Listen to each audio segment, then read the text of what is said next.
मध्य प्रदेश सरकार दोबारा सड़कों पर मध्य प्रदेश राज्य परिवहन निगम की बसें चलाएंगी। इस घोषणा को सुनने के बाद प्राइवेट बस मालिक परेशान हैं। उन्हें अपनी रोजी रोटी जाने का खतरा है। वहीं उनका कहना है कि सरकार द्वारा लगातार टैक्स बढ़ाना उनके लिए भारी पड़ रहा है। वहीं उन्होंने आरोप लगाया कि सरकार अपने लोगों को लाभ पहुंचाने के लिए यह परिवहन सेवा शुरू कर रही है। मंगलवार की जन सुनवाई में जिले भर में आए बस मालिकों ने जिला कलेक्टर अरुण विश्वकर्मा को ज्ञापन सौंपा है। इधर हमारे चैनल ने भी जिला कलेक्टर से बात की है। और अभी भी शासन इतने जो है टैक्स लगा दिए हम लोगों के ऊपर कि हमें वाहन चलाना मुश्किल हो रहा है। 18% टैक्स कर दिया है। फिटनेस में इतनी परेशानियां हो रही कि एक महीने फिटनेस नहीं होता है। परमिट की मीटिंग कर लेते हैं, परमिट नहीं दे रहे हैं। बहुत सी दिक्कतें, नई बसें ला रहा है, उससे हम लोगों को बहुत नुकसान होगा। अधिकतर शिकायतें ये रही है कि प्राइवेट बस मालिक जबरदस्ती ठूसते हैं लोगों को, किराया ज़्यादा वसूलते हैं, वो आप पे आरोप लगते हैं। उसके बारे में क्या कहेंगे आप? बिल्कुल शासन जो है गलत। नहीं, हम ये आपसे पूछ रहे हैं कि आप लोगों पे आरोप लगते हैं कि आप जबरदस्ती यात्रियों को ठूसते हैं। नहीं, गलत चीज़। आप तो ये बताओ, अभी तक सबसे अच्छी परिवहन सेवा कौन दे रहा है? क्या सरकार ने दी है या हम लोग दे रहे हैं? किराया नहीं दे रहे हैं। कहीं क्या किसी के साथ बदतमीजी होती है, क्या किराया ज़्यादा लेते हैं? कुछ नहीं ले रहे। जो सरकार निर्धारित करती हम तो उससे भी कम रेट में। अब यदि सरकार आपकी मांग नहीं मानती है तो आप क्या करेंगे? आंदोलन करेंगे हम। 2 तारीख से सब बिल्कुल अनिश्चितकालीन हड़ताल पे जा रहे हैं। कितने बस मालिक हैं जो परेशान हो रहे हैं? पूरा मध्य प्रदेश, पूरा टोटल। क्या नाम है आपका? शिवदयाल चौकसे जी ने कहा कि इससे काफ़ी इन्हें घाटा होगा। ये लोग कह ही रहे हैं, स्वाभाविक बात है जब इनकी बसें इनसे हट जाएंगे। हालांकि इनका कहना है कि सरकार आप ही की बसें ले रही है, इसके बाद भी आप परेशान क्यों हैं? नहीं, हमारी बसें नहीं ले रही, ये तो गलत चीज़ है। वो क्या है, उनकी भी बसें लेके आएंगे और हमारी बसों के परमिट छीन के और उन बसों को देंगे। धीरे धीरे योजना बन रही है उनकी। कुल मिला के रोजगार जाने का इनको डर है। इनका लगता है कि इनका रोजगार जाएगा, इनके ड्राइवरों का रोजगार जाएगा। अब सरकार को ये देखना है कि इनकी मांगें कितनी जायज़ हैं और वह उस पर कितना ध्यान दे पाती है। मैं जिला कलेक्टर से राकेश जैन रायसेन। मेरे पीछे आप जो देख रहे हैं वो पूरे ज़िले के बस ऑपरेटर हैं।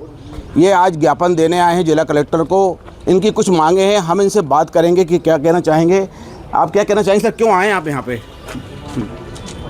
सरकार की कूटनीति के कारण जो उन्होंने प्राइवेट सरकारी बसें फिर से चलाने के चक्कर में उसका क्या नुकसान हो रहा है? उसमें जब प्राइवेट बसें पूरी हटा दी जाएंगी, रोडवेज आएंगे। रोडवेज पहले चली थी, घाटे में चली थी। घाटे में चलने के बाद कोई व्यवस्था सही नहीं थी, आखिर वो बंद करके कबाड़ में चली गई हैं। अब जो सरकारी बसें चला के अपने रिश्तेदारों, अपने सगे संबंधियों को बसों के सौंपने चाह रहे हैं और जो पुराने ऑपरेटर हैं उनको बाहर करना चाहिए। ये आप कैसे कह सकते हैं कि वो अपने रिश्तेदारों को चलता तो आया, देख तो आया। अडानी, अंबानी, ये वो सब चलता तो आया, देखते तो आया।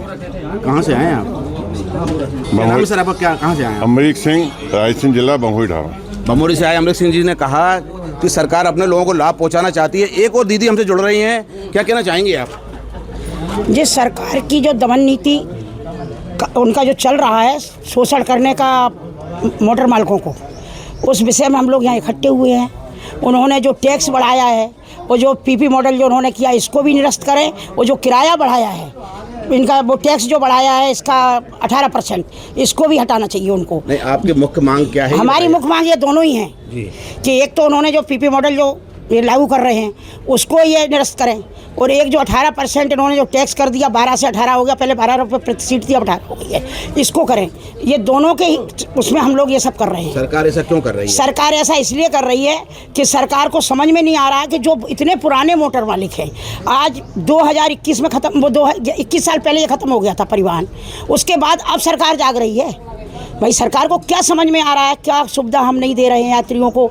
हम लोगों से सुविधा अच्छी कौन दे सकता है? इसके बाद हमारी बसें हमसे हमारे परमिट लेके हम ही को किराएदार बना रहे हैं। अभी 6 महीने साल भर हमारी गाड़ियां लगाएंगे, बोले आप अटैच कर दीजिए। हम अभी अटैच करेंगे, कुछ दिन बाद आपके जो दोस्त हैं, रिश्तेदार हैं, कंपनियां बड़ी बड़ी हैं, गाड़ियों की व्यवस्था हो जाएगी, हम लोगों को निकाल बाहर कर देंगे, हम लोग बाहर हो जाएंगे, वो उन्हें कोई फ़र्क नहीं पड़ता है।